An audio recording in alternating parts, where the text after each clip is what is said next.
Hello, greetings to all the mystics and the dreamers out there. Hello to everyone in YouTube land. I hope life is treating you well, that you're enjoying yourself. Just wanted to get back into a few tarot cards today because I feel like it's been at least a week or so, maybe 2 weeks since I've done a tarot card video. And I'm still learning so much, but it's a lot of fun to share that process, I guess, of learning. Okay, the two tarot decks I'm using today are Chrysalis Tarot and Joie de Vivre Tarot. And I've already drawn the cards, 4 from each, but I have not looked at them yet. So let's just jump in here. Let's look at the Chrysalis Tarot deck first. Oh, this card's been coming up a lot. It's the Dreamer, Knight of Mirrors. It kind of has an Aladdin feel to it, if you remember that Disney movie, the magic carpet ride, the magic carpet that can take you anywhere. And associated with dreams, it's kind of like talking about dream travel or out-of-body experience or astral projection, whatever you want to call it. Sometimes when we have really vivid dreams, I've been reading some Robert Moss books recently, and people have different theories about vivid dreams. They think it's kind of an essential part of life and something that you shouldn't just toss away, something you should take to heart a little bit. So that's what this card reminds me of, is dream traveling and just really enjoying the mystery of diving into your dreams and seeing what you find. Okay, let's see what the second card is. The second card is the Sojourner, King of Mirrors. Sojourners. This is like someone who's traveling.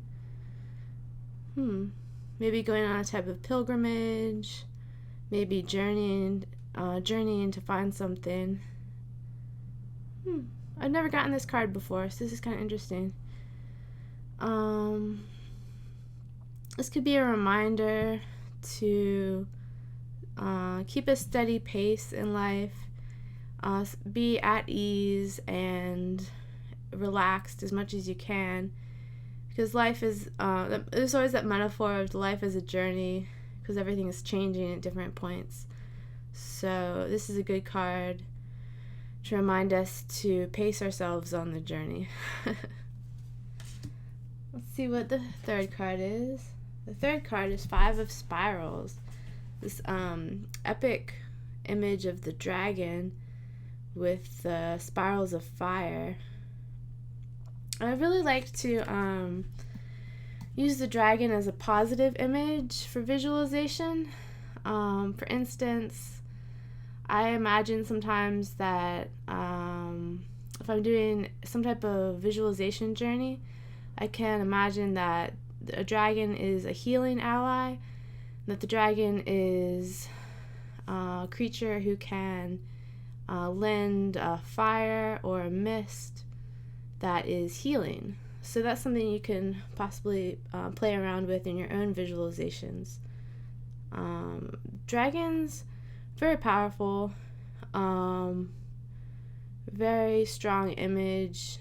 I even had this experience in a visualization where I realized that dragons are so powerful as a imaginary creature that if you think about it, if you were going to journey with a dragon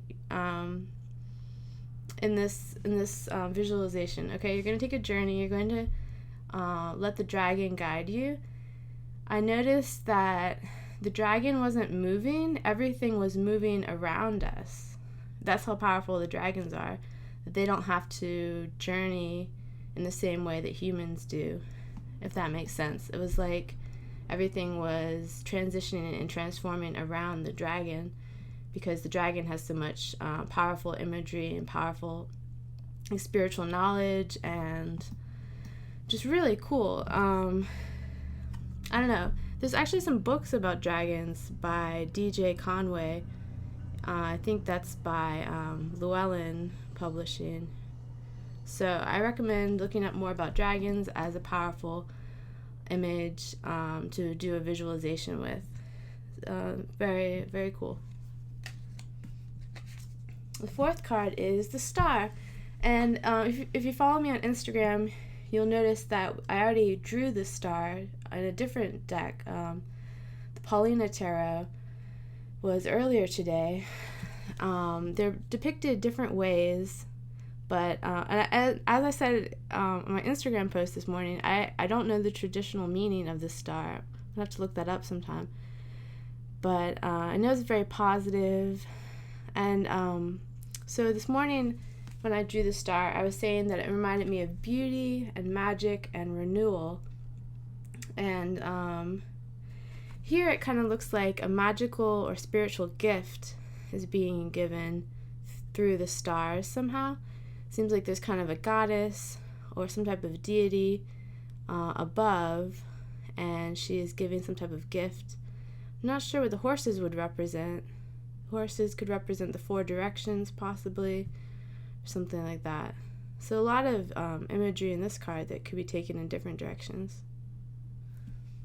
That's cool. I think a lot was brought up by these depictions of the four cards we've had so far. Now let's move on to Joie de Vivre Tarot. Whoa, the first one is Temperance, and it's a lot of details in this card. She almost seems like the not absent-minded, but the scientist or professor who is trying to find some type of magical potion or something. There's a lot of different symbols on here. If you notice, she's standing on like skeleton pieces. I don't know if you can see that at the bottom. There's actually a skull and some bones there.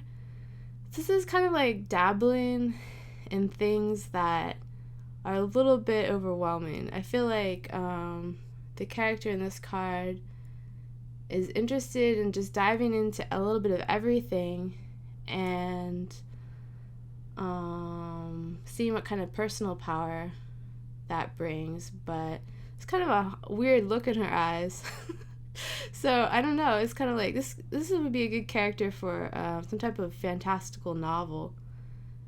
So the message to take away from this card would be the idea of balance and temperance, because I feel like the character in this card has no balance or temperance. She's just like ready to have a little bit of an explosion just to find out what she wants to know. So it's almost like kind of a warning that balance would be the better way to go for this card. That's pretty interesting.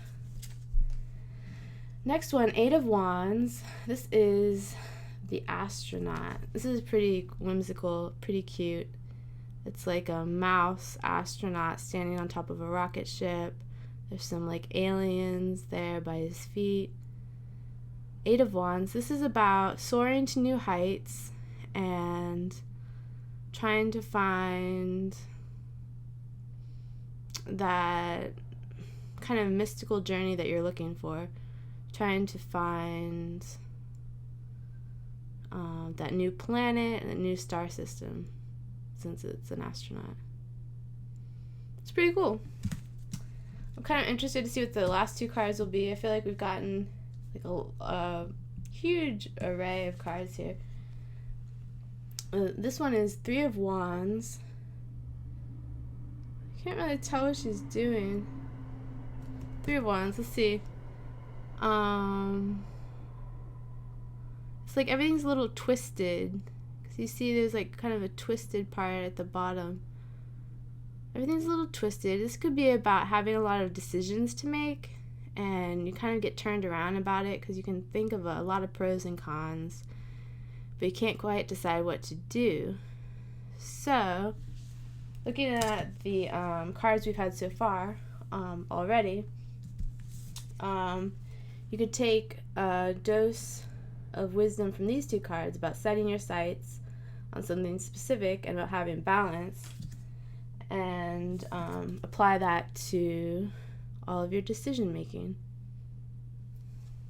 The last card is the High Priestess. I love getting this card. It's just very strong, feminine energy, very cool. This is a High Priestess card that's featuring kind of like the typical High Priestess woman who is very accomplished. She's basically like a yogi and a priestess, of course, and she can do all kinds of weird magic, and she's just like really on top of things. It's almost like unreal because it's almost a little bit more easy to relate to the scientist who is going after some weird potion and causing some explosions and some kind of unbalanced things to happen. I almost feel like that character is a little more easy to relate to than the High Priestess. I'm getting an image in this card of the High Priestess as being someone who's almost like unreachable. So with all the cards we've had today, it's definitely about going on some type of dream journey or some type of life or dream journey. And there's going to be different characters you encounter on the way, whether or not that's in real life or in a visualization. So, based on these cards, I would recommend, not recommend, but like the idea that I'm kind of getting here is to, I don't know, just focus on what you can focus on in a realistic way. It's almost like a few of these cards are a little bit extreme. So if there's something positive you can take with it, it'd be to have that sense of balance and